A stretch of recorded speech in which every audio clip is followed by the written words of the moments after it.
Alhamdulillah, Alhamdulillah, wassalatu wassalamu ala Rasulillah wa ala alihi wa sahbihi wa man walah, amma ba'd.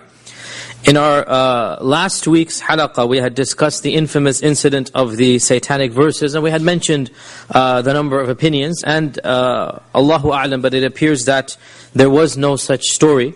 And the fact of the matter is that the Quraysh prostrated simply because of the power of Surah An-Najm. And this rumor, as we said, led to the Muslims to return back from Abyssinia. And when they came back, they discovered that this rumor was false. Now, number of points here. Before we get back to the actual story, the question arises about the number of people who immigrated the first time to Abyssinia, and who was not a part of that initial batch. Now, we're not going to go over all of the opinion, that's a little bit too advanced, but the main point is that from the immediate Sahaba of the Prophet ﷺ, of course the greatest companion is Abu Bakr, right? We'll discuss his case. Umar, at this point, why didn't Umar immigrate to Abyssinia? Who can tell me? He wasn't even a Muslim yet. Okay. Uthman, is he immigrating to Abyssinia? Yes, he was of those who immigrated. And then who is left? Ali ibn Abi Talib. Ali at this stage is still a young child, really. You know, he's probably at this stage, he's probably around 9-10 years old. So the question of Ali immigrating could not come about, okay? Therefore, out of the Sahaba, the only two, out of the four, let's say the main Sahaba, the only two who qualify are Abu Bakr and Uthman. Uthman immigrated. How about Abu Bakr? We didn't mention his story. The story of Abu Bakr. Abu Bakr initially decided to immigrate. And he decided to accompany Uthman and the people to go to Abyssinia. But on the way to the ship, on the way to Jeddah, they passed by the neighboring tribe. The leader of that tribe was Ibn ad-Daghina. Ibn ad-Daghina was the leader of that tribe. And the tribe name is not known, so is not known to us here, so we're not going to confuse you more with more and more names. The main point is the leader or the chief, Ibn ad-Daghina, he saw all of them leaving. So, and they packed their bags, they have all of the camels loaded. So he said, where are you going? So they said, we're going to Abyssinia. He said, why? So they explained, where our people have tortured us, they have not allowed us to worship, and we are all going to a land where we can worship Allah. Now Ibn ad-Daghina had used to have a good partnership with Abu Bakr in buying and selling. He was somebody whom Abu Bakr knew personally. So Ibn ad-Daghina, when he saw out of all of these people, he picked on Abu Bakr, and he said, someone like you does not deserve to leave the land of Mecca. And if your people have persecuted you, then let me intercede on your behalf. And let me go and talk to them and give you my protection.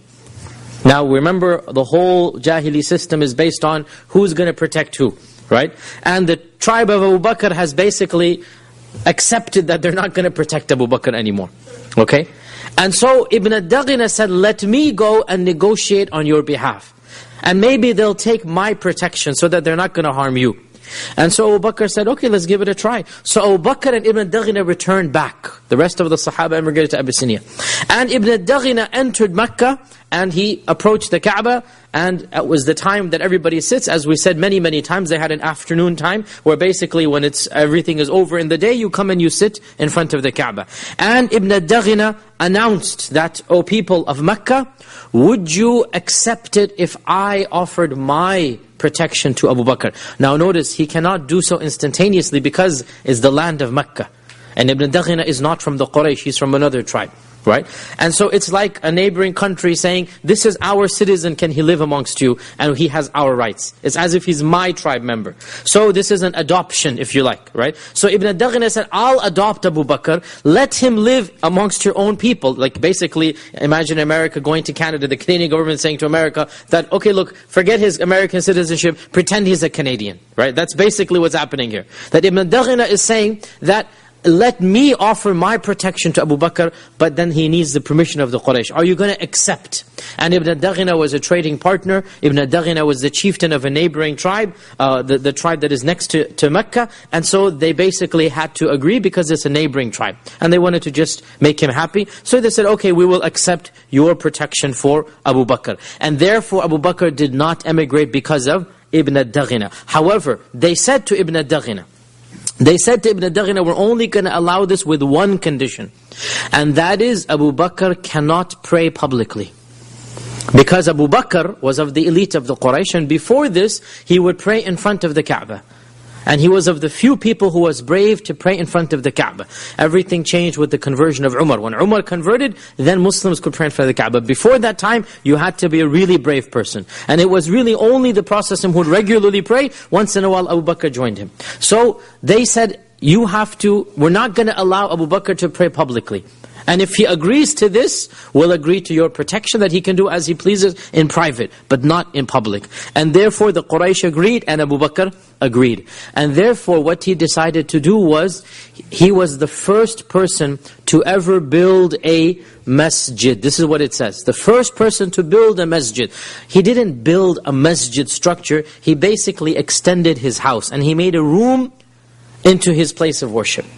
Right? Because they didn't allow him to worship publicly, so he decided to make a public masjid. Right? He's using the loopholes here. So he builds an extension of the house, and he begins praying in that extension. And he prays out loud because it's his house, and the condition was he can pray in his house. Right?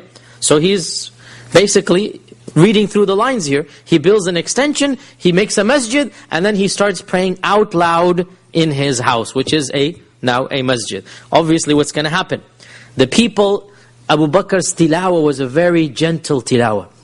And Abu Bakr's recitation of the Qur'an was a very melodious recitation. And Ibn Ishaq says, the women and the children would gather around in amazement listening to Abu Bakr's recitation, because it was a beautiful recitation. And his own daughter Aisha tells us that Abu Bakr كَانَ رَجُلًا بَكَّاءً. He was a man who very easily began to cry. And he would weep from the fear of Allah. And so when he recited the Qur'an, he would cry. And he would beg Allah for forgiveness. So it's a very emotional recitation. So the people began to gather around his house. Every time he's praying, it's a small city, it's a quiet time at night, you're reading Fajr or Maghrib or Isha or Tahajjud, anybody walking by can hear you. It's dead silent, it's not like the city. It's like the houses are far, far away. It's a small, how it used to be in those days. Many of you might remember from back home, still houses are small, narrow alleyways. So Abu Bakr's recitation is going 5 blocks, let's say, right? Because that's what a block is for them. Each houses are there. So people began gathering outside of his house. Now technically the condition was he could read in his house. And that's what he did. But this got to a point where they sent a messenger to Ibn Daghina. And they said, we have to take back our condition. He cannot even pray in his house. SubhanAllah. We have to take back our condition. He cannot even pray in his house. You have to tell him to stop praying even in his house. So Ibn Daghina came to Mecca, when the messenger came, Ibn Daghina came to Mecca, and he said to Abu Bakr that, "O Abu Bakr, I have no choice except to ask you to stop praying even. Or allow me out of this protection, because I can't give you that type of protection." Right? You have one of two choices. That you either stop praying, or I can't protect you anymore. Obviously, I don't need to tell you which one Abu Bakr chose, right? So he said, I throw back your protection to you, and I accept the protection of Allah. I throw back your protection to you, that you're free now, you have done your job, you did it now, you couldn't stand up basically, because Ibn Daghina didn't fight at all, he just basically agreed. And in one sense we understand, because it's not his territory, it's not his, and he's really going out of his way to help Abu Bakr. So Abu Bakr said, okay, thanks but no thanks. Take your protection back, and I trust in the protection of Allah. And after this, he was in Mecca without any protection other than the protection of Allah. And that is why I told the story 2 weeks ago, that when Abu Bakr came to protect the Prophet ﷺ, they almost beat him to death. And nobody lifted a finger, because he was not under anybody's protection. Right? I told you the story 2 weeks ago, that somebody came and tried to choke the Prophet ﷺ. Abu Bakr came and pulled it out and said, أَتَقْتُلُونَ رَجُلًا أَنْ يَقُولَ رَبِّيَ اللَّهِ. Are you going to kill a person just because he said Allah is my Lord? And they began beating him until he was the equivalent of hospitalized. He was immobilized for more than a week, and he could not move in his house because of the severity of beating. How could they get away with this even though Abu Bakr was Qurashi? Because his own sub-tribe had basically withdrawn, and Ibn Daghina had withdrawn, so now he is a homeless person. And he's living at his own risk, and he continued to live at his own risk until the Prophet ﷺ emigrated to Medina. Now we already mentioned that around 14, some say 15, some say 16, some say 17. Between 14 to 17 people emigrated. Allahu Alam, the strongest opinion would be 12 men and 5 women. So that's a total of 17. 12 men and 5 women. So we talked about the fact they heard the rumor, they came back. As they're coming back, they're eagerly asking, have the people of Mecca accepted? Have the people of Mecca accepted? They're waiting for a caravan to get the news before they get to Mecca. The first caravan they meet, they ask. And the people of the caravan said, you have heard false. This is not the case. The people of Mecca are as they were, and the new religion is being persecuted. And so this jolted them. This was a big shock for them. So much so that some of them said, let's just go back. Before entering Mecca, let's just go back. Now can you imagine, put yourself in their shoes. Mecca is right in front of you, right? This is your homeland, your relatives, your possession, everything is there. Literally, you're just one step away. And now, debate occurs, should we go back or not? Until obviously, emotionally, psychologically, they said, look, we're so close, let's just go back and see what the situation is like, right? Life would have been very tough. As we said, imagine a different culture, a different language. They don't speak Abyssinian. It's a whole different land, whole different environment. It's much worse than we can imagine. And I forgot to mention one point when I mentioned this issue, that subhanAllah, one of the punishments of Islamic law, which is no longer practiced pretty much anywhere in the world, because the world has changed. And this shows us sometimes change is permissible. One of the punishments of Islamic law for certain crimes is called at-taghrib. At-taghrib means leave your land and go somewhere else. If you're from, let's say, the Hijaz, go live in the Najd. If you're from the Najd, go live in Syria or someplace, right? One of the punishments for certain types of petty crimes, right? That you're not going to be whipped, you're not going to be jailed, just go live somewhere else for a year. That was a punishment. Wallahi, in our times, that's not a punishment, it's sightseeing. Right? This is a vacation. You're telling me to go for a year, it's a vacation. Okay. So look at how times have changed, that to leave your society, to leave your land, was a type of punishment. And so the Sahaba had to self-inflict this punishment when they went to Abyssinia. When they come back, they decided, okay, let's just go see what is happening in Mecca. Now, when they left Mecca, they had basically, again I'm speaking in modern equivalent, they had cancelled their passports. They had renegated from their tribe, because that's the whole point now. So when they go back in, they cannot just expect the same protection. So each one of them has to find new protection. Each one of them has to find a new sponsor. Like, what's going to be my entry visa to get into Mecca? And we have some stories about what happened here. Uthman ibn Mad'un. Uthman ibn Mad'un, one of the famous Sahaba, and he has a lot of stories in the seerah, and he died an early death in one of the battles of Shaheed.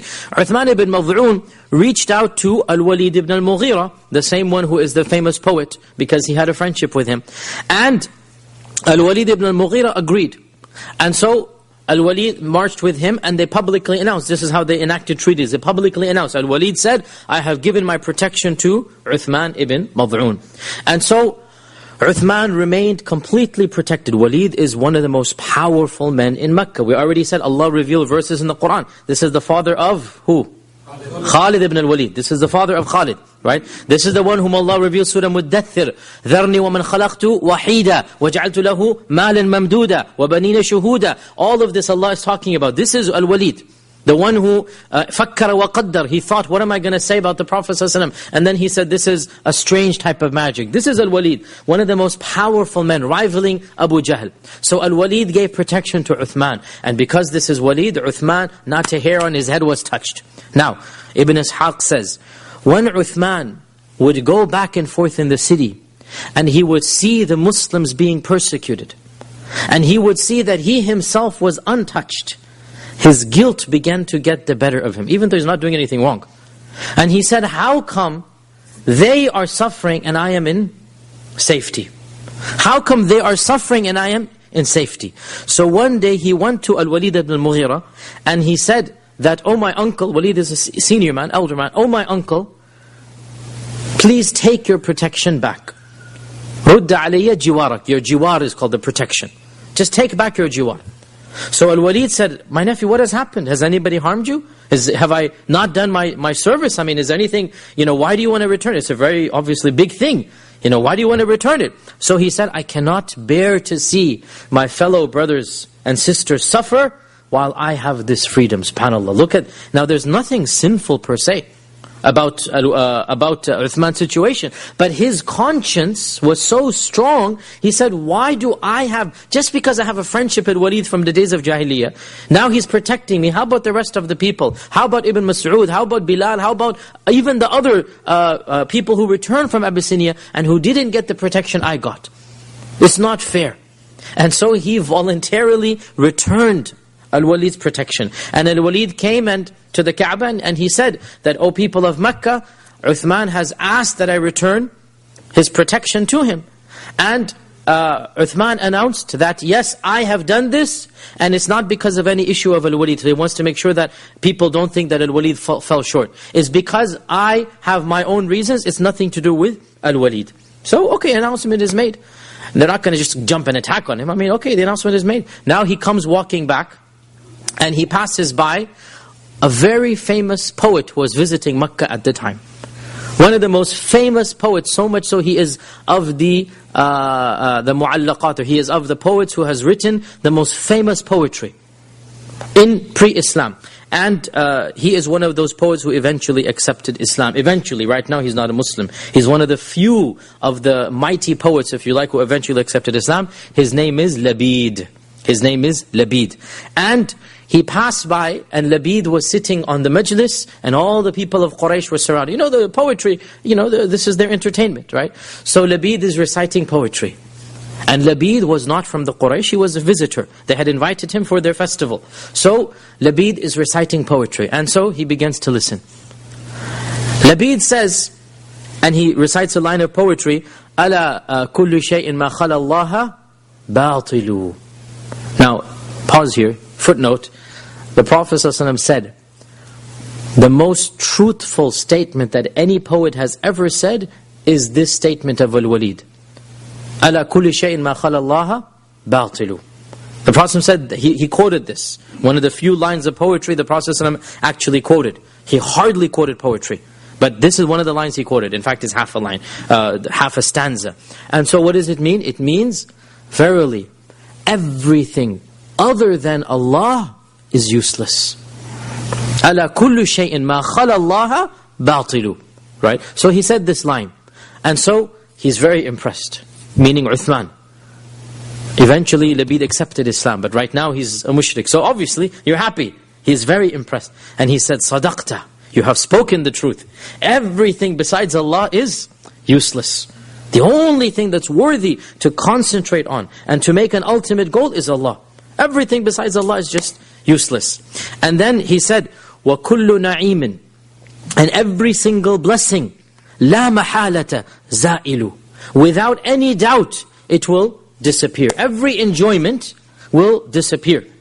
Now, Uthman's heart had gone so high that what a beautiful line of poetry. Then he said something that he didn't agree with. So he said, كَذَبْتَ. You have just lied. Because Jannah will never disappear. Right? This is, the line of poetry is that everything besides Allah is useless. And every pleasure, there is no doubt about it, will come to an end. And here Uthman said, no, you're lying. The pleasures of Jannah will never come to an end. Now this is in a large, you imagine this, this is the dignitary, this is the VIP, right? All of the Quraysh around him, he has just withdrawn his protection, right? And right then and there, literally on the way back, because they had the Nadi over there, on the way back he utters this statement. And Labid gets irritated. I mean, he is the guest of honor here. And he said, since when have you treated your guests with this manner? I mean, if you stand up and, a speaker has come from another place, since when have you, this is rude. I am your guest, you've invited me to recite my poetry, and now he doesn't know what's going on, obviously. Labid doesn't know that Uthman is a Muslim, and he doesn't understand all of this, right? So he considers Uthman a heckler in the audience, right? You understand this, right? And so he says to the Quraysh, since when has this become your custom that you heckle your visitors? And so somebody stood up in anger and gave him a hard smack and basically gave him a black eye. And his left eye became completely swollen, and he went home, and when Al-Walid heard, Al-Walid came rushing to his house and said, "My nephew, why did you get rid of my protection? I mean, I could have, it's foolishness. Come back with me, I'll give it back to you." I mean, you see what's happening here. And so Uthman responds that, "No, this is not a problem at all. Verily," and this is a classic line of Uthman, he said, "Verily, my other eye is now in need of the blessings that this eye has gotten. My other eye is jealous now. It needs to get the same thing as this eye." And he refused to get back under the protection of Al-Walid. And this shows us that, subhanAllah, I mean, some of the Sahaba did get that protection. Some of them remained in it, right? And this shows us people are at different levels. And there's nothing wrong with those who remained, but some of them did not feel comfortable, and so they returned their protection. Of those who kept the protection is Abu Salama. Of course, Abu Salama is the husband of Salama. Abu Salama is going to die shortly, and the Prophet is going to marry Salama, right? So this is that Abu Salama. So Abu Salama returned back, because Abu Salama and Salama migrated first, and then they migrated again, as we're going to talk about. There were 2 migrations to Abyssinia, as we're going to talk about. So Abu Salama comes back. Abu Salama is actually a cousin of the Prophet ﷺ. But he's a cousin from his mother's side, not the father's side. So Abu Salama is not Banu Hashim. Abu Salama is actually Banu Makhzum. Banu Makhzum is Abu Jahl. Right? Abu Salama is from the tribe of Abu Jahl. But his mother is the aunt of the Prophet ﷺ, i.e. Abdullah's sister. Right? You guys following? Abdullah's sister is Abu Salama's mother. So Abu Salama doesn't want to reach out to Abu Jahl. I mean, come on, Abu Jahl's not going to give me protection. So who can he reach out to? His uncle from his mother's side. Who is? Abu Talib. Abu Talib, right? Abu Talib is his mother's brother. So he sends a message to Abu Talib that, look, can you basically sponsor me? Can you get me into your tribe? Basically protection. So Abu Talib said, of course, yes. Now, what do you think Abu Jahl is going to do when he hears that somebody else has taken one of his tribe members? Who do you think you are? So, a delegation comes from Banu Makhzum to the house of Abu Talib again. You're interfering in our politics. This is our guy, right? Who do you think you are to offer him protection? Because it's a matter of honor, it's a matter of snubbing their nose, basically, right? And so Abu Jahl and others, they get angry at Abu Talib. And Abu Talib said, well, if I'm going to give protection to one nephew, meaning the Prophet Muhammad ﷺ, why can't I give protection to the other nephew?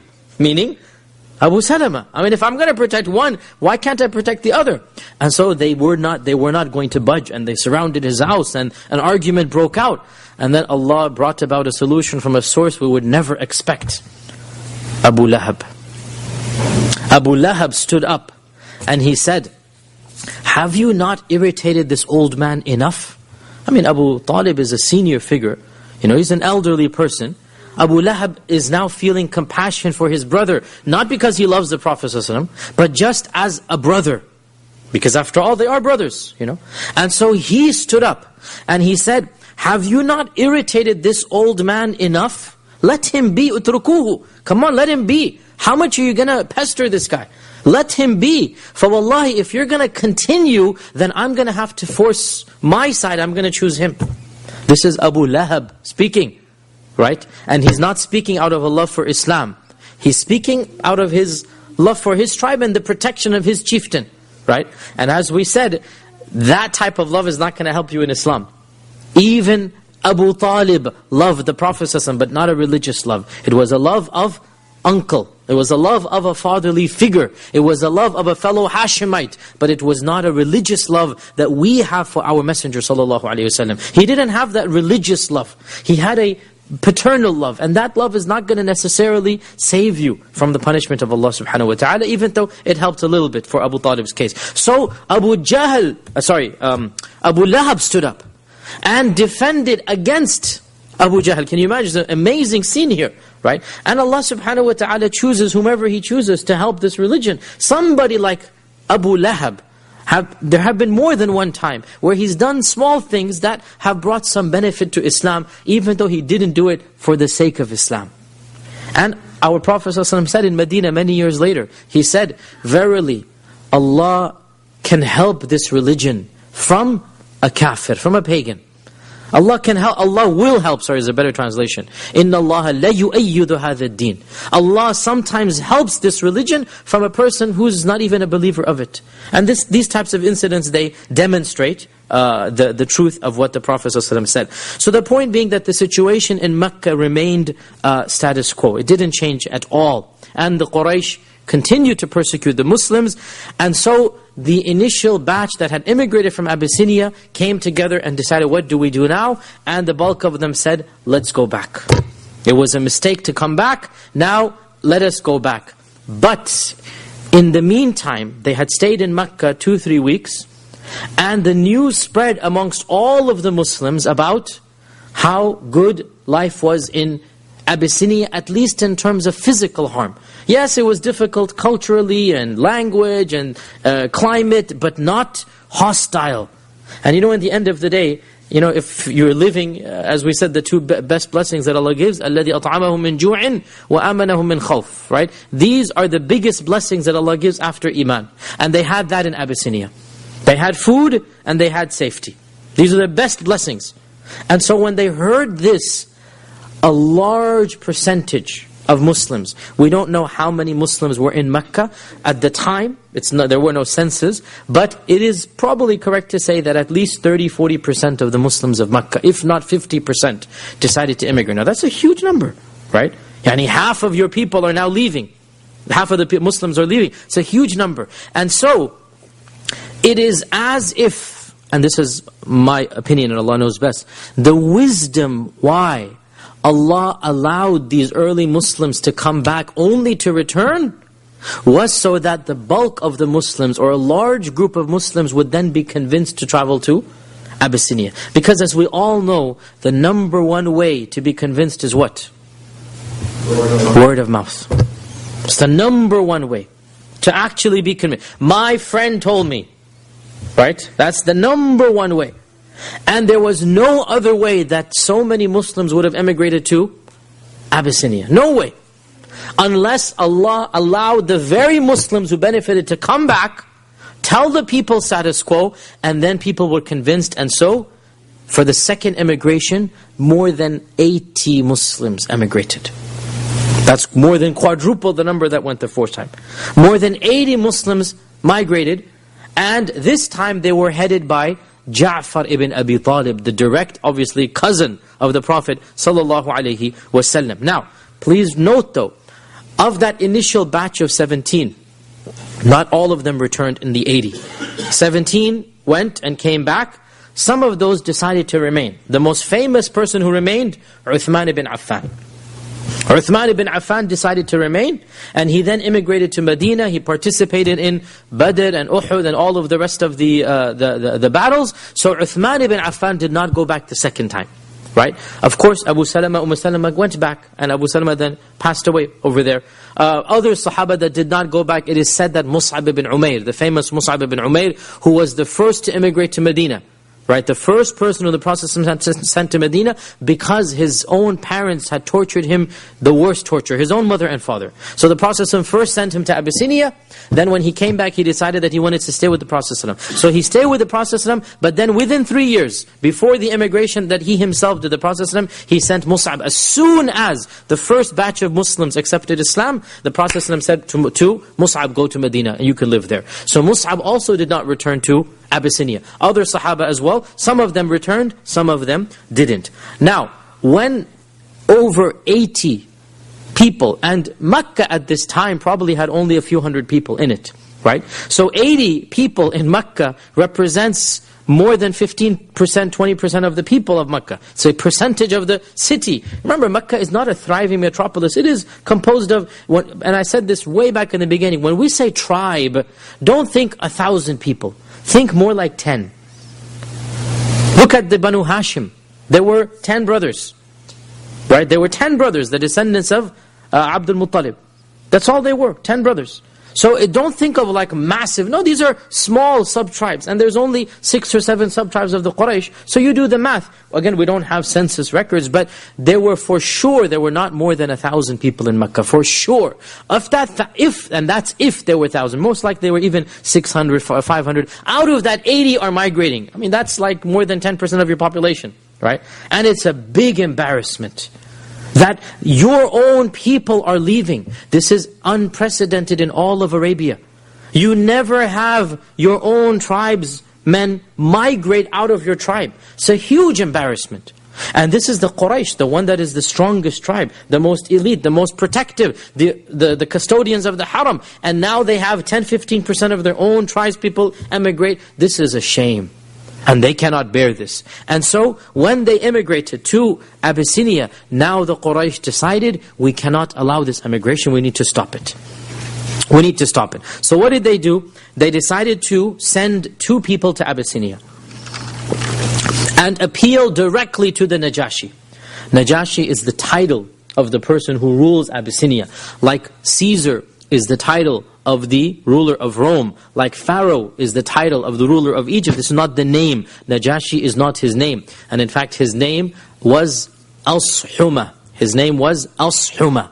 The name of the Najashi with a Sad and a Ha. Ashuma. This is what we have narrated. And by the way, the grave of Najashi, of Ashuma, is still well known to this day. And some of my friends have visited it. I have not gone to that land, but some of my friends have visited. They said this is a well known, the grave of Najashi is well known in the land of Abyssinia. So they sent 2 delegates, Amr ibn al-As and another person.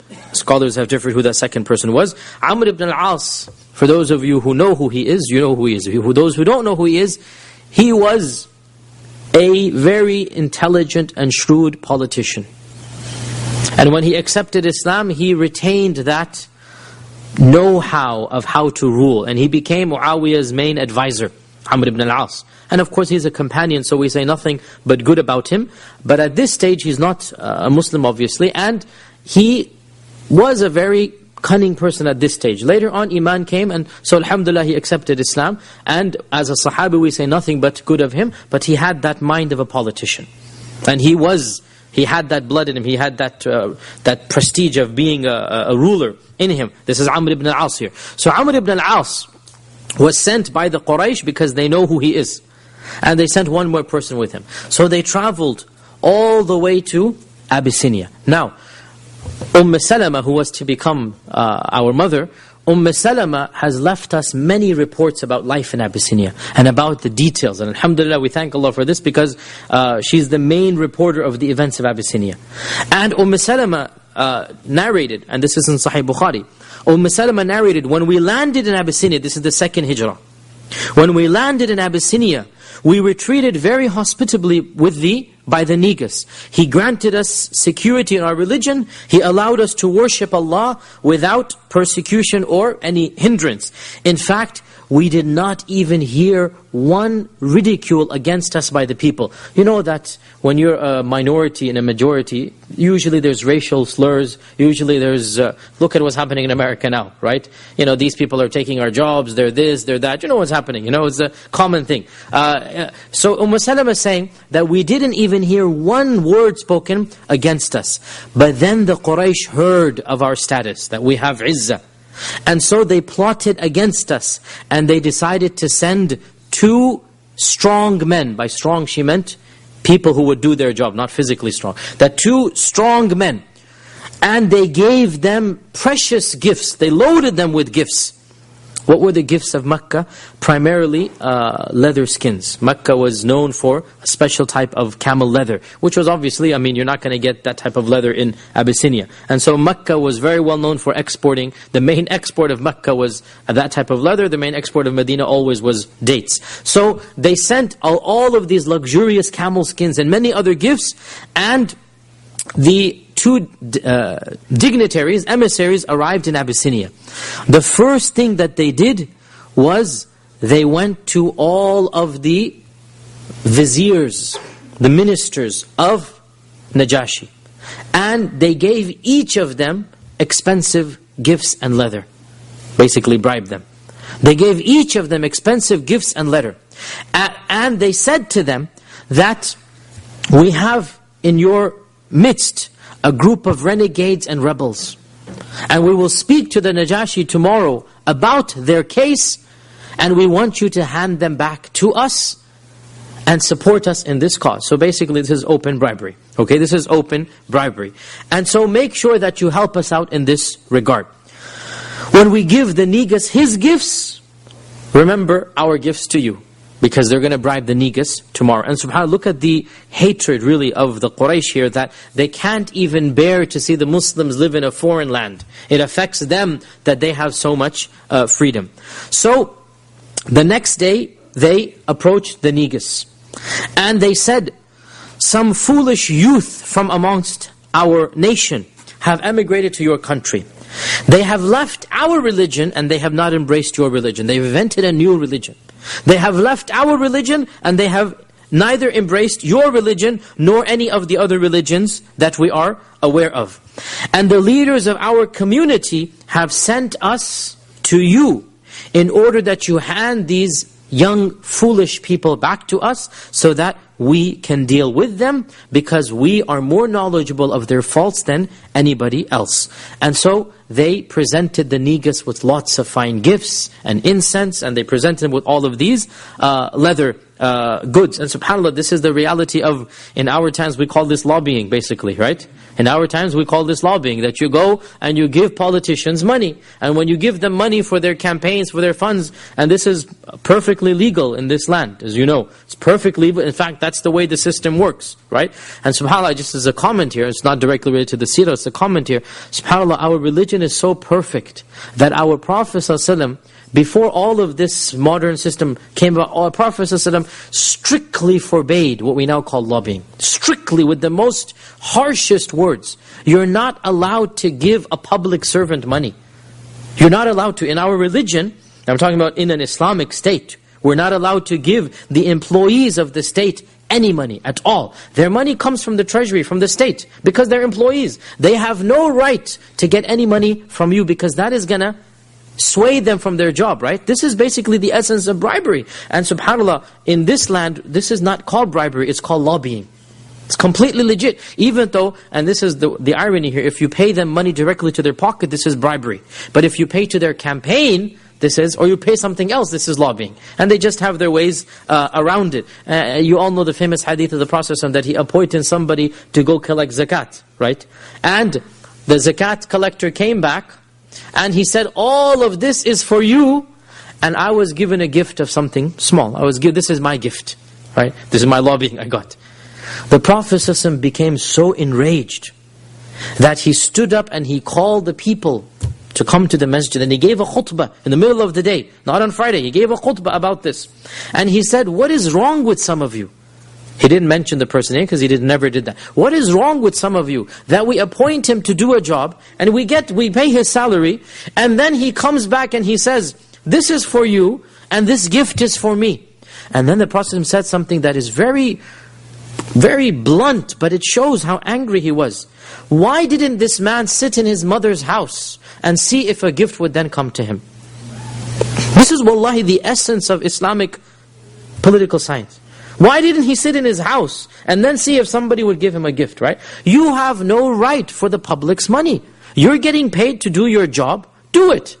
You're not getting paid to take the people's gifts and take a cut from them, right? But subhanAllah, the way that other systems work, it's a completely different system, and that's why money talks in this part of the world. And that's why if you have money, you will be able to get things passed, even at the highest levels of political power. And if you don't have money, even if the truth is on your side, and so the Quraysh know this tactic very well, and they're basically greasing the hands of Najashi and all of the people there. Now notice here, they are frightening the Najashi by religious differences, political differences, social differences, and perhaps even some scholars say economic bribery and differences. Religious differences, the Najashi and his followers are all Christian. So they come and they say, these guys are religious fanatics. They're neither our religion nor yours, they're a cult. Social differences, they say they have broken away from the elders. They're a bunch of youngsters. They're just dismissing them. Economic differences, well, perhaps not differences, but they're attempting to bribe. And some scholars try to say that, and Allah knows how true this is, that there was also insinuation that the economic treaties between Abyssinia and Mecca would be weakened. And Allah knows how true this is. Political as well, that these are a group of strangers. We don't know what's going to happen. We can control them, send them back to us. And every government in power is scared of unknowns. Every government is scared of unknowns. And so they're trying to frighten Najashi religiously, socially, politically, culturally. These guys are all weirdos. And to this day, that's the common tactic. That these people, we don't know what they are and who they are. So when they finished their petition, the vizier stood up. They've been bribed. And they said, "O our ruler, verily what they have said makes complete sense. These are strangers in our land. We don't know anything about them. Return them back to their people. Let them deal with their affairs." SubhanAllah, money talks. Right? They were bribed and they listened to the bribe. So the viziers, all of them that had been bribed, stood up and agreed with the two Qurayshis. Najashi said, "No, by Allah, I cannot just hand them back after they have chosen my land." Now remember, when they entered Abyssinia, even though the books don't mention this, but it must have happened, they must have sent a petition to Najashi asking permission to live. Because there's no other way you can live in that land. And Najashi must have granted that petition. Even though the books of Seerah don't explicitly write it out, but it's understood. There's no other way. So Najashi is aware what's happening, that there's a group here from Mecca. So he said, "These people have chosen me over all the other lands they could have chosen. And they ask for my protection. The least that I can do is to listen to their side of the story." SubhanAllah, look, he's a king. He doesn't need to listen to 80 people, right? But what did the Prophet say? "Malikun adil." Didn't he say that? He is a just king. And a just king will listen to both sides and decide what is right and wrong. Did not decide what is in his power or what is in his benefit. So he said, "I will not return them back until I listen to them." He didn't say, "I'm not going to return them back." He said, "Let me see what they have to say. And then we'll make up our minds." I can't just, and subhanAllah, look at this. I mean, this is way before we have modern law. Najashi has common sense. That you have to listen to both sides of the story. And so, Najashi says that we need to listen to their side. And this shows us how true the Prophet ﷺ was when he said he is a just king. And it also shows us that when Allah is on your side, Allah will plot and plan no matter what the others plot and plan. وَمَكَرُوا وَمَكَرَ اللَّهُ وَاللَّهُ خَيْرُ الْمَاكِرِينَ. So the Negus sent a messenger. Najashi sent a messenger to Ja'far ibn Abi Talib. And he said, "Come all of you to the palace tomorrow and explain to us why your people are opposed to you." Now, they had never seen the Najashi. Najashi is the king, right? They had never had any direct contact with him. Now they're being told, the emperor himself wants to meet you. Come to the palace, all of you. And so they became frightened, which is only natural. And they said, "What are we going to say? What are we going to tell him?" And so Ja'far said, "We will only say what our Prophet ﷺ told us to say, and we're not going to change the truth no matter what happens. I.e., we'll speak the truth." And it shows that when Muslims stand up for the truth, Allah subhanahu wa ta'ala will protect them and stand up for them. So when they arrived at the palace, they found the Negus surrounded by his advisors, by his, the Arabic word is batariqa, and batariqa actually has a Latin original, which was then made into English, which is patriarch. The word patriarch is from batariqa, it's the same thing. So the patriarchs are basically the senior figures of the religion. Right, they are the ministers. So he was surrounded by the viziers and the patriarchs. This is an official meeting. All the congressmen and senators are present, if you like. They all come to the palace. And you have Amr ibn al-As and you have his companion on one side, and you have Ja'far ibn Abi Talib and the delegation of the Muslims on the other side. Now Amr ibn al-As entered first, and him and his companion, as was the custom of the Najashi, they prostrated in front of him. Because, as with most emperors, even the Roman emperor, the Persian emperor, the Abyssinian emperor, people always prostrated in front of the king. This was the common practice of all kings of the time. And, I mean, these people are pagans. If they're prostrating to rocks and stones, prostrating to a living being makes more sense than prostrating to rocks and stones. They don't mind, who cares? It's all the same to them. So they prostrated in front of Najashi. Ja'far ibn Abi Talib entered. And he walked in erect, firm. And he did not lower his head 1 inch. The minister said, "How dare you walk in without prostrating to the Najashi?" And subhanallah, this was at a time where their life hangs in the balance. Their future in Abyssinia hangs in the balance. But they have a principle. And that principle is, we cannot worship other than Allah, and we cannot bow our heads to other than Allah. This is not issue of compromise here. We can't change that. And they're coming at a state of weakness. This is not a state of strength, right? But they're not going to compromise their iman. And so Ja'far says, our Prophet ﷺ has told us that we can only prostrate to our Lord. This is our religion. We can only prostrate to our Lord. And so Najashi says, and obviously all of this is through a translator, because they couldn't speak Abyssinian and he could not speak Arabic. Najashi says, "Tell me, what is this religion of yours that you have now invented?" Now you're showing me this religion by not prostrating. What is this new religion that you have invented? And what is the matter that you have forsaken the religion of your people and you haven't embraced my religion, nor have you embraced the other religions on earth? Right? If you had become Christian, we understand. If you become Jew, there are people that are Jews. But how about this new religion? What is it? And so Ja'far gave that eloquent response that all of you have read and have heard so many times. It is wallahi the pinnacle of eloquence, and it shows us why the Prophet ﷺ chose Ja'far to be the leader. Because to be a leader, you need to have a personality.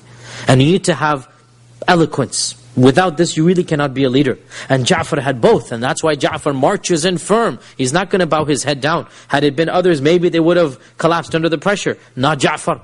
And when he was sincere to his faith, that sincerity automatically brings about respect. And you know, the fact of the matter, brothers and sisters, when you stand up for what you believe, even if your opponent doesn't agree with you, they will, in some sense, even if they hate your guts, they must respect you for being firm to your principles. This is just a fact of human life. It doesn't matter whether they agree or disagree. They could hate you more for being so stubborn. But one part of them will respect. And this is what Ja'far is basically doing. He's staying firm to his religion. So Ja'far responds, and you all know this beautiful passage which really should be read many times and memorized. I'll just narrate it, and it's something that we have read since we were kids. Your Highness, we used to be a nation steeped in Jahiliyyah.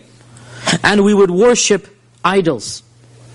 And we would eat this dead meat. If an animal dies, we'll eat it. Now, of course, the people of Abyssinia are Christians, right? And they have some sense of ethics and morality.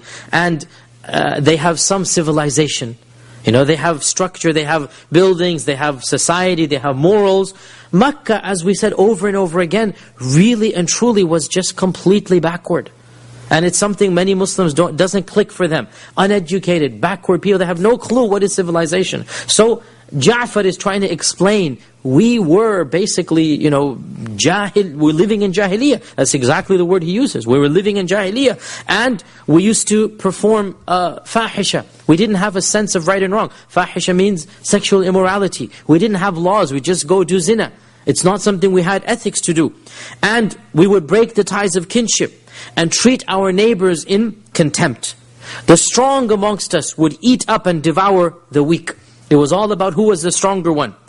And we remained in this state until Allah subhanahu wa ta'ala sent a messenger to us. Now, again, he's very wise here, because the Negus knows what is a messenger. The Quraysh had never seen a messenger. It's not in their culture. The Negus is a Christian, he knows very well what a messenger is, right? And the whole speech of Ja'far shows that he understands the psychology of Negus. And he shows how to give da'wah. So he says, Allah sent us a messenger. This messenger was known to us. He's from our community. We know his house and his lineage. And we know his truthfulness. And he never spoke one lie in his life. And he invited us to believe in one God alone. This is the religion of Christianity and Judaism, monotheism. And to leave idol worship. And he told us to abandon the ways of our forefathers, and to leave the worship of stones and statues.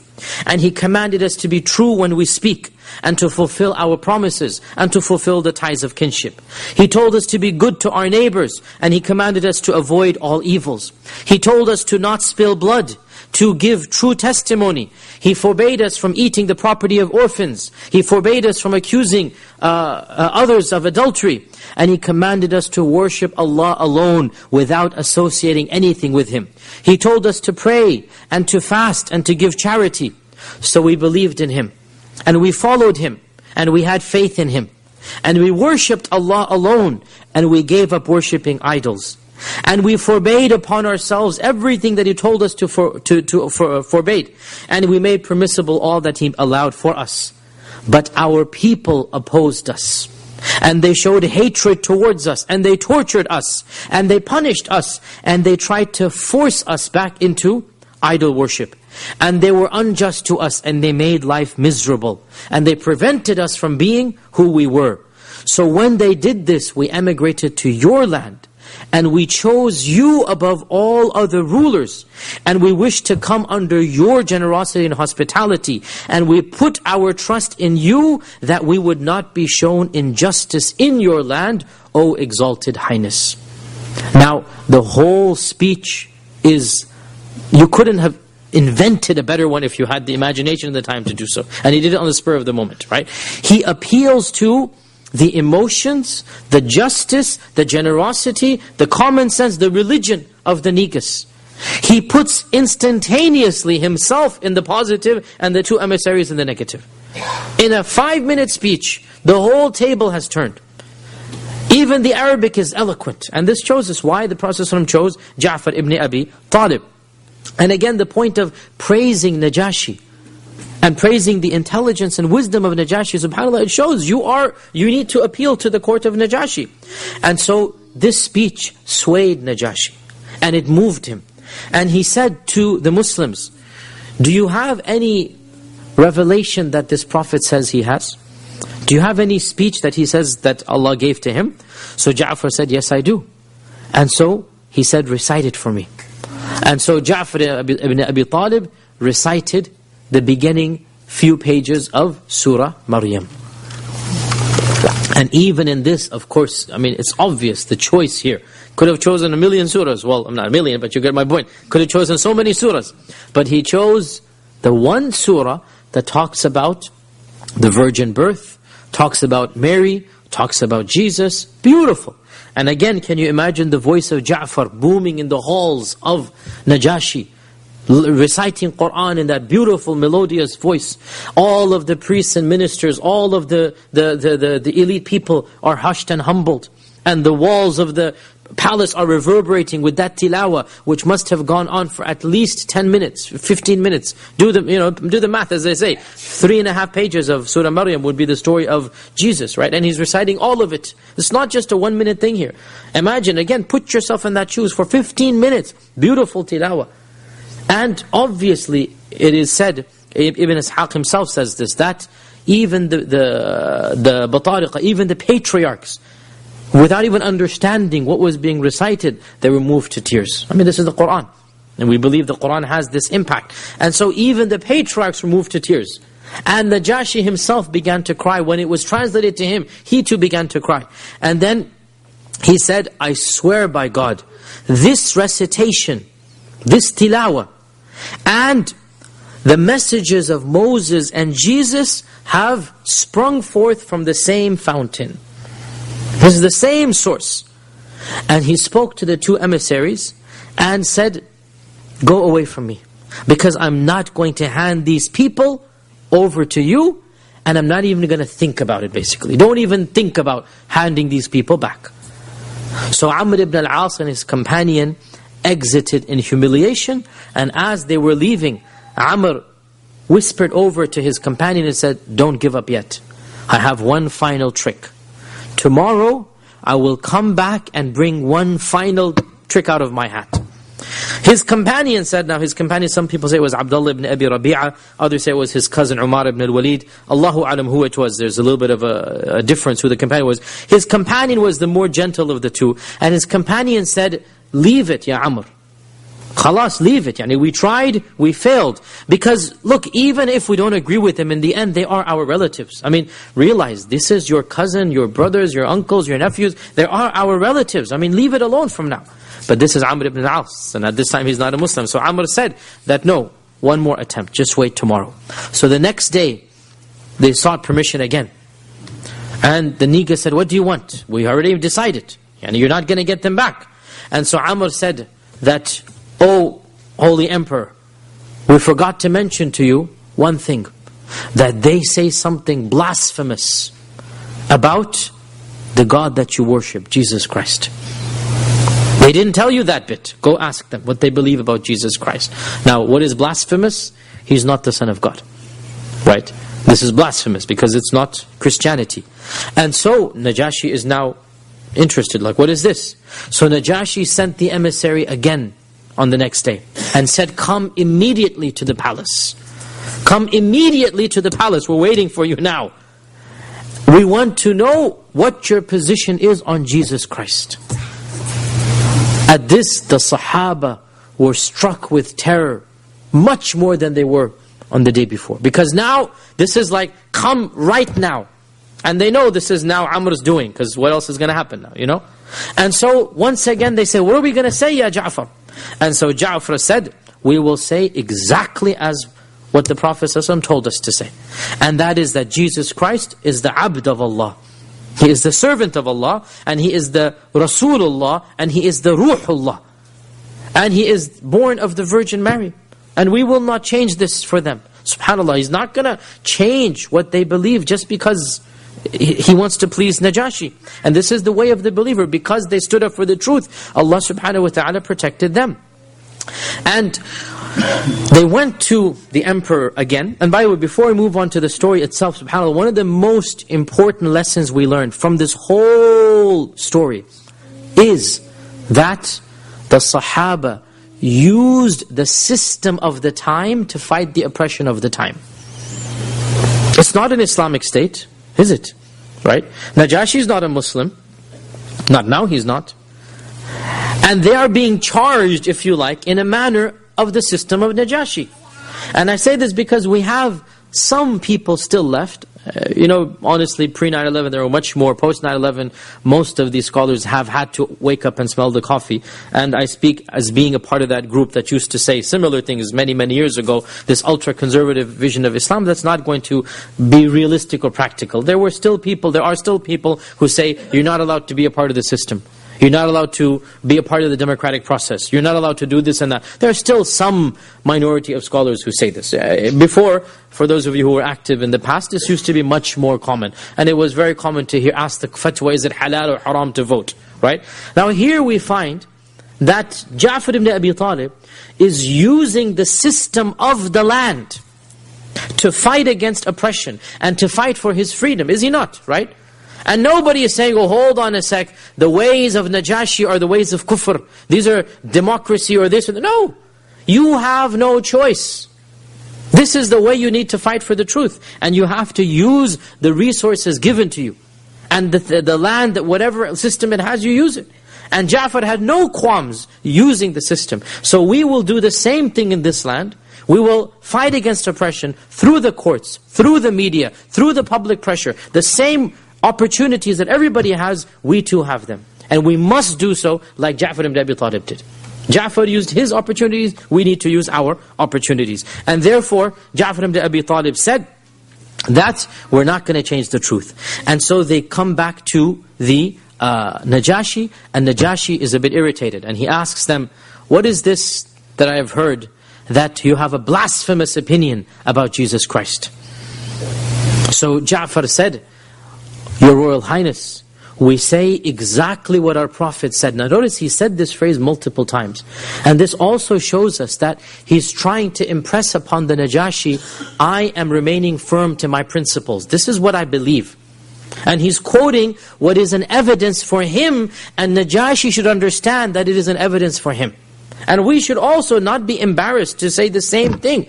Why do your women wear hijab? Because our God told them to do so. Why do you pray 5 times a day? Because our book tells us to do so. This is an evidence that even if you don't agree with the book, you must understand this is a legitimate evidence for us. Correct? Right? There's nothing wrong with, and in fact it's a watertight evidence in its own way, and I've spoken about this in other lectures that I've given. The best evidence that we can give to any non-Muslim is to say, because the Lord that I believe in, who created me, told me to do this, and that's why I do it. It's a watertight argument. You cannot attack this argument. You have to go back and say, well, I don't believe in that God. And that's the point we say, yes, you don't. We do. It's a different religion. So the point being, he says, our Prophet told us that Jesus Christ is the Abd and the Rasul, and the Abdullah and Rasulullah and Kalimatullah that he gave to Maryam.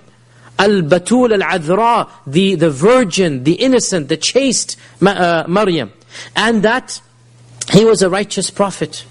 Now, he stopped there. Notice, and this is a key point as well, that what he said was absolutely true. But he didn't go and be on the offensive and say, and we say that the Trinity is blasphemous, and we say that saying that Jesus Christ, the Son of God, is insulting, even though that's what the Quran says, right? But he didn't get there because, look, you don't need to go to that level yet. He's not hiding the truth, but he's telling it in a wise manner. And we do have some who really don't understand how to give da'wah. That, look, right now you just need to establish your credentials. He's not lying. Everything he says is positive, but he just stops before he gets to the point of saying, what you guys believe is blasphemous in our religion. There's no need to say that. Right? He says what he believes, and Najashi gets the point. You don't think he's the Son of God, basically, because he doesn't say that. And even in this is wisdom. That, and I've said this many times before, we're never allowed to lie. But there's also a manner of speaking, and an audience in which we speak in, and a methodology and a wording, and Ja'far uses the appropriate wording. And so, when Ja'far said the truth, now it comes out, and we can read into the lines here, that the Negus was not in fact a believer in the Trinity. And he didn't believe that Jesus Christ is the Son of God. And in this he resembled Heraclius, his contemporary and colleague, the Emperor of Rome. In that, once upon a time politicians were educated. Those were fairy tales of the past. They no longer exist in our times. You know, we must believe that once upon a time politicians used to be smart people. That was a time long gone.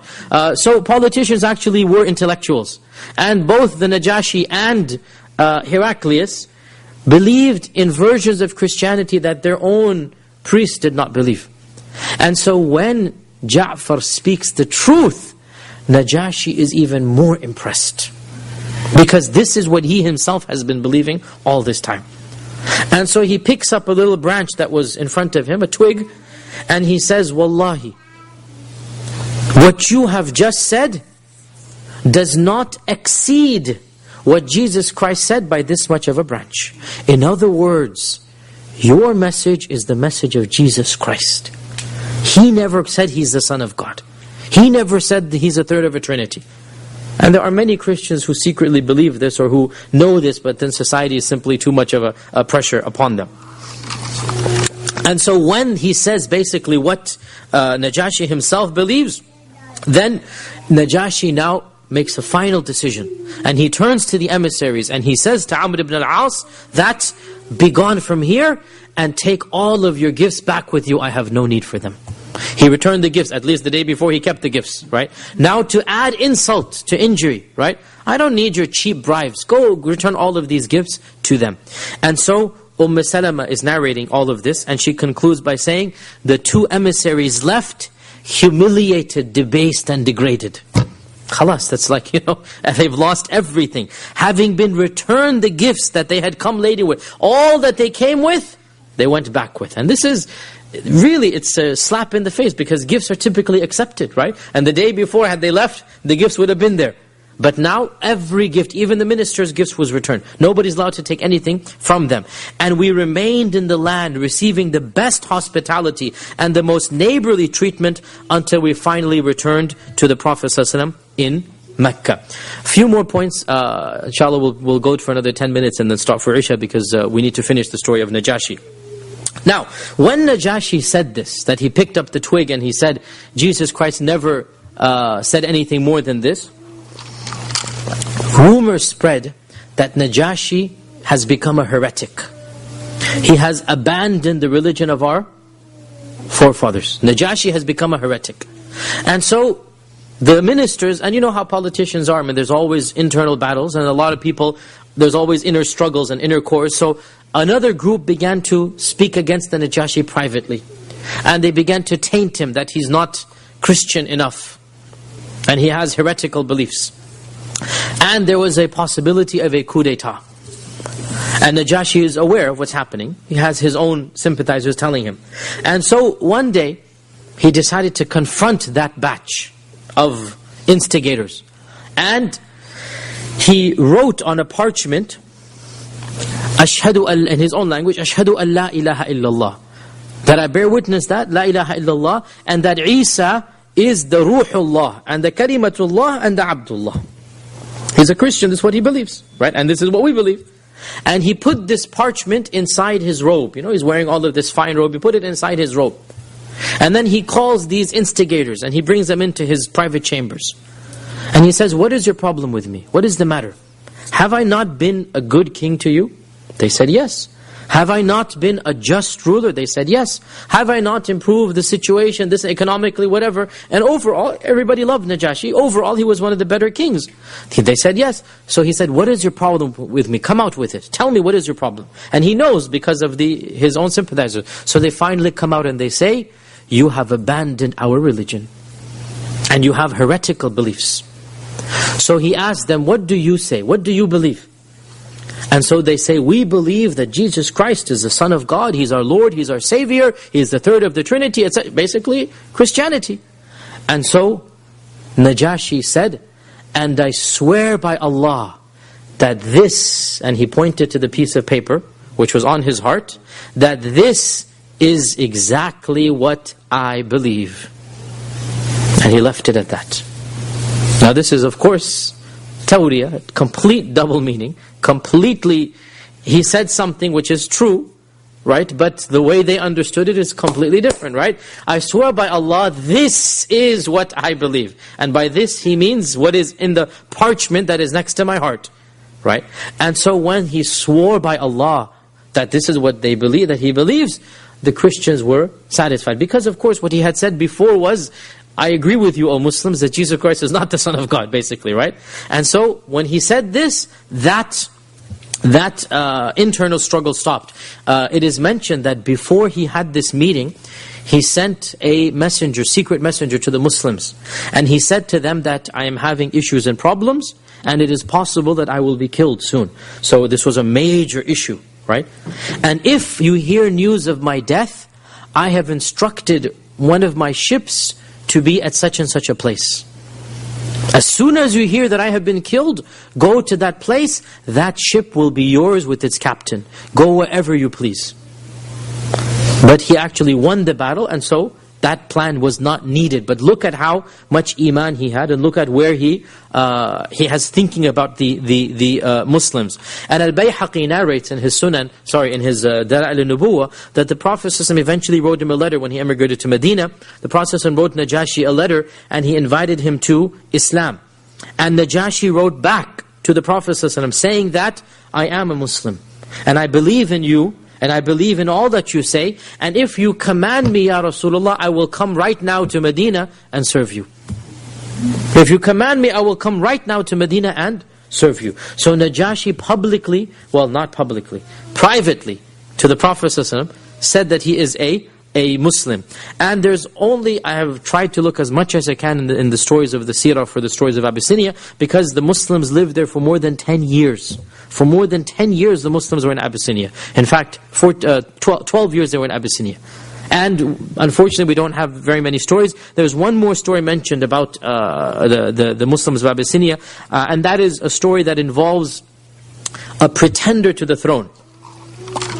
Not an internal struggle within the palace. No. Another force, another Abyssinian royal family was struggling with the Najashi and trying to seek power in the land.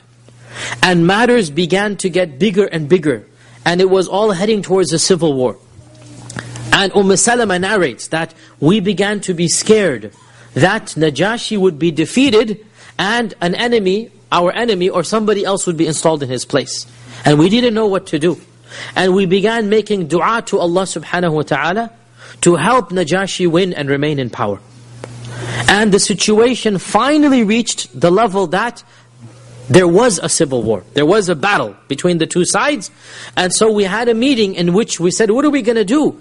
And so we said, who is going to find out what happens at the battle so that we hear before somebody else comes and tells us, right? In other words, let one of us go and spy on the battle, see who wins, and then if the other side wins, we need to get out of here, right? So Zubayr ibn al-Awwam, another cousin of the Prophet ﷺ, volunteered. And Zubayr is a strong man. And so he said, I volunteer. He packed his stuff, he took some food and stuff, and he went. The battle was taking place, the books say, on the banks of the river Nile. The Nile goes all the way down into Abyssinia. As you know, it's not just in Egypt, it keeps on going all the way down into Africa. And so the battle was on the banks of the Nile. So Zubayr ibn al-Awwam camped on one side as far away as he could, and he waited to see who would win the battle. And Salama said, in the meantime, we were praying to Allah the most serious prayer, that, oh Allah, allow the Najashi to remain in power and give him tamkeen fil ard, give him authority in the earth.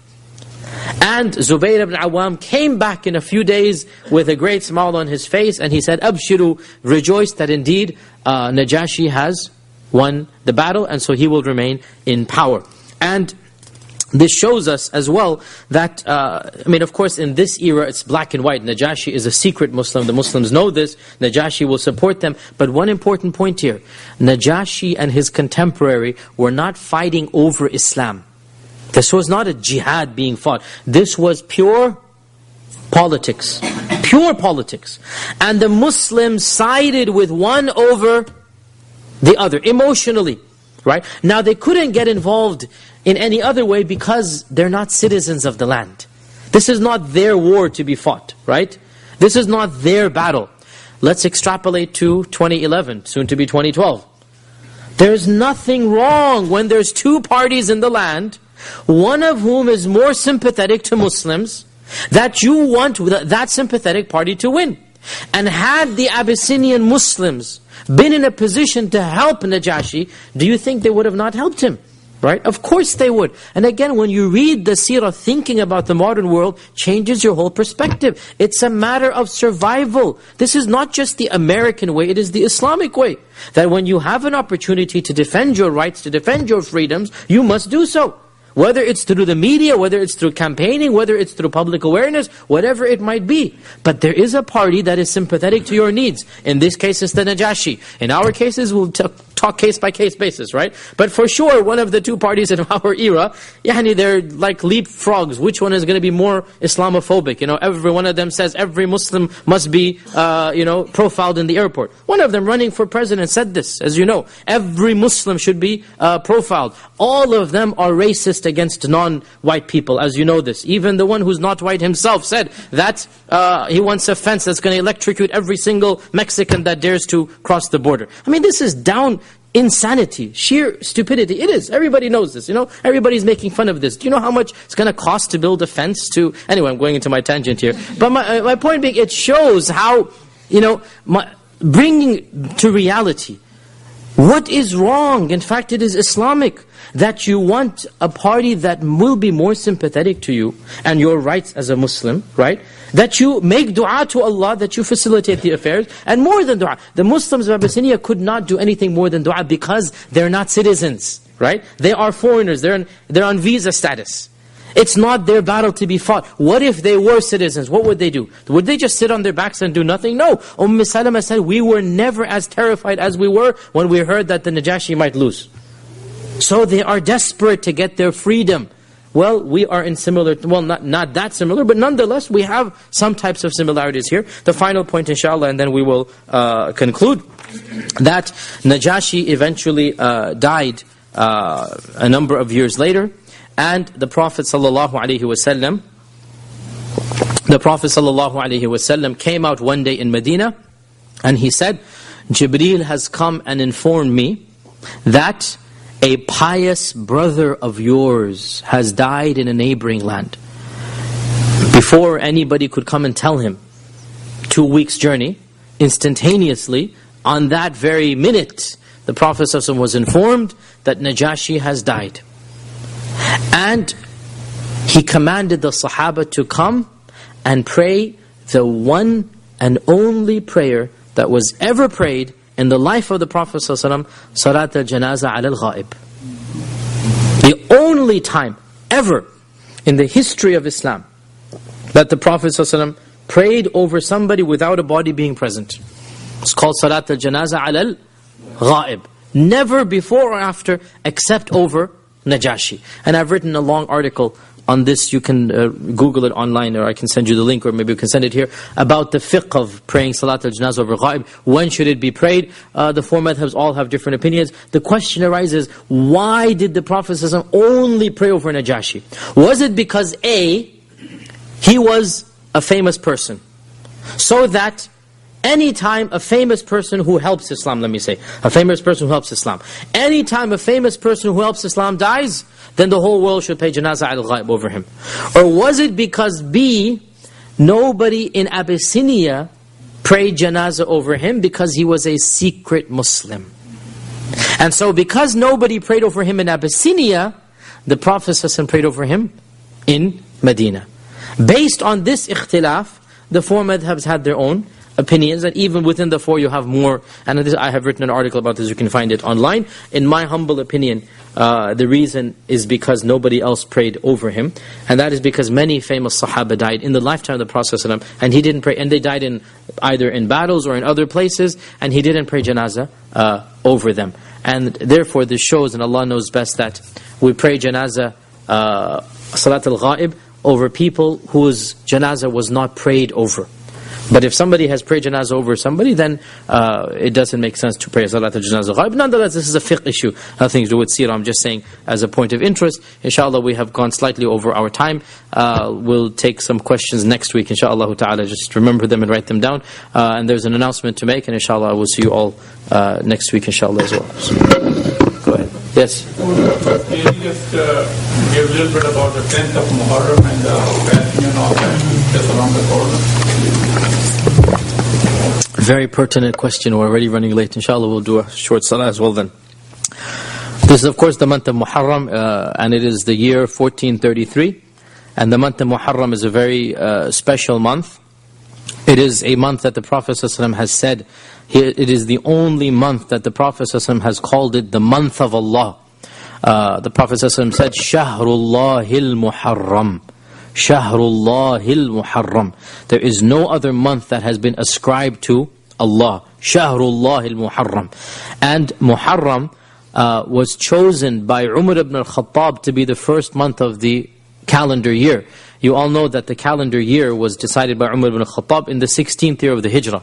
The 16th year of the Hijrah, one of Abu Musa al-Ash'ari sent a letter to Umar, and he said to Umar that, "Oh Umar, Ya Amir al-Mu'minin, your letter comes to us, but we don't know when it was written and when you want us to do something by. There's no dates, i.e. So please set for us a schedule or a calendar that we can implement the commands by." And so Umar said, this is a great idea. So he called a gathering of the Sahaba, and he asked them, when should we begin our numbering system? And there were many opinions at the birth of the Prophet ﷺ, at the death of the Prophet ﷺ, and at the Hijrah. And Ali said it should be at the Hijrah. Ali ibn Abi Talib suggested at the Hijrah. And he said because this was when Allah changed the situation of Islam from being persecuted to being protected, from being humiliated to being at a state of izzah. It's the Hijrah. That was when things changed. So let's make the Hijrah the first year. Okay, the Hijrah is the first year. What's the first month? Because they didn't have they don't have a first month, right? The 12 months, the names were in pre-Islam. But because there's no calendar, no month is the first month. So one opinion says Ramadan, because that's the holiest month. Another opinion says Rajab, because Rajab is the only of the 4 Ashhur al-Hurum that is by itself, right? Another says Dhul Qa'dah, another says, Shawwal. Shawwal, because that's the first No, sorry, Dhul Qa'dah. Dhul Qa'dah, Dhul Hijjah, Muharram. Another says Dhul Qa'dah because the 3 holy months, there's 4 holy months. Dhul Qa'dah, Dhul Hijjah, Muharram, and then Rajab by itself. Right? So one opinion was we choose Rajab. Another opinion was we choose Dhul Qa'dah because that's the first of the 3. Another opinion was Dhul Hijjah because that's when the Hajj takes place. Because there's lots of opinions now. Until finally, it was Umar as well who suggested, and others then agreed. Umar said, it shall be Muharram. Why? Scholars have differed, but the riwayah, in my opinion, is very clear. Later scholars have said, because in Muharram, Nuh was saved with the ship, and Musa was saved with Fir'aun. This is all valid, but that's not why Umar ibn al-Khattab chose it. He said very clearly, this is because the Hujjaj return home, and so basically a new life begins for the Hujjaj. It's a very interesting point here, right? Yani when you come back from Hajj, you turn over a new leaf, right? And so by Dhul Hijjah, when you're in Hajj, now you come home, that's when you change. So it should be when the Hujjaj return, and in those days most of the Sahaba would do Hajj, right? I mean, this is Makkah, Medina. It's not like America and Timbuktu. It's Makkah and Medina. Most of the Sahaba are going for Hajj every year. So every year should be like a new beginning, basically, right? And so Muharram should be chosen as the first of the year. Later scholars then tried to bring it back to the Hijrah, that the niyyah to make the Hijrah by the Prophet ﷺ was actually formulated in Dhul Hijjah, and so the first month that was seen was the month of Muharram. But again, this is reading back. What Umar himself said makes the most sense. So, I've gone into my tangent as usual, but inshallah you benefited with this. Muharram is a blessed month, it is a sacred month. Aisha said that I have never seen the Prophet ﷺ fast in any month other than Ramadan as much as Muharram. And the Prophet ﷺ said that fasting on the 10th of Muharram forgives the sins of the year before. Don't get confused, always the fast of the 9th and 10th of Dhul Hijjah, both years, back and forth. The 10th of Muharram is the year before. Only the year before, which is big enough. We're saying only, but the minor sins of the whole year. And on this day, as we know, Musa was saved from Fir'aun. Another version adds that Nuh's ship landed on Judi, on Mount Judi. Nuh's ship, Islam's ship, was saved on Judi, and Fir'aun was destroyed on this day. And as for the sad event that happened in Karbala on that day, it is a time of sadness, there's no question about it, but it has nothing to do with the 10th of Muharram being sacred. It was just a coincidence that it happened on that day, and our heart bleeds for the evil that happened, but it has nothing to do with the sacredness and sanctity of that day. That was made sacred before what happened at that instance. And so inshallah, I remind myself and all of you to fast on the 10th of Muharram if it is possible to do.